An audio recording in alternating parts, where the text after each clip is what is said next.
নাবালিকা মেয়েকে ধর্ষণ ও খুনে বাবার ফাঁসির সাজা আসানসোল আদালতে নজিরবিহীন রায়। আসানসোলের স্পেশাল পক্সো কোর্টে এক ঐতিহাসিক রায় ঘোষণা করলেন বিচারক সুপর্ণা বন্দ্যোপাধ্যায়। মাত্র 15 মাসের মধ্যে বিচার সম্পন্ন করে 14 বছরের নাবালিকা মেয়েকে ধর্ষণ ও খুনের দায়ে তার বাবাকে মৃত্যুদণ্ডের নির্দেশ দেওয়া হলো।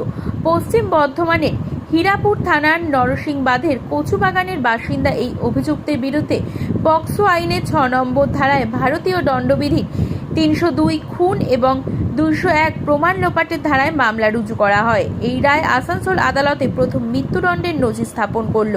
তাও অভূতপূর্ব 15 মাসের মধ্যেই 2024 সালের 12ই মে রাতে নাবালিকা তার বাবা মা ও ভাই বোনের সঙ্গে ঘুমিয়েছিল। পরদিন সকালে মা দেখেন মেয়ের মুখে চাদর বাঁধা, গলায় কালশিটে দাগ, নাক ও কান দিয়ে রক্ত। হাসপাতালে নিয়ে গেলে চিকিৎসকরা মৃত বলে ঘোষণা করে।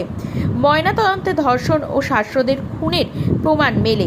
মায়ের অভিযোগে 14ই মে অভিযুক্ত বাবাকে গ্রেপ্তার করে পুলিশ। তদন্তে ফরেনসিক প্রমাণ ও ডিএনএ রিপোর্টে অভিযুক্তের অপরাধ নিশ্চিত করা হয়। তিনি আদালতে সমস্ত দোষ স্বীকার করে নেন। বায়োলজিক্যাল ডক্টর এটা প্রথমবার পশ্চিম বর্ধমান জেলায় ক্যাপিটাল পাঞ্চমেন্ট দেওয়া আছে।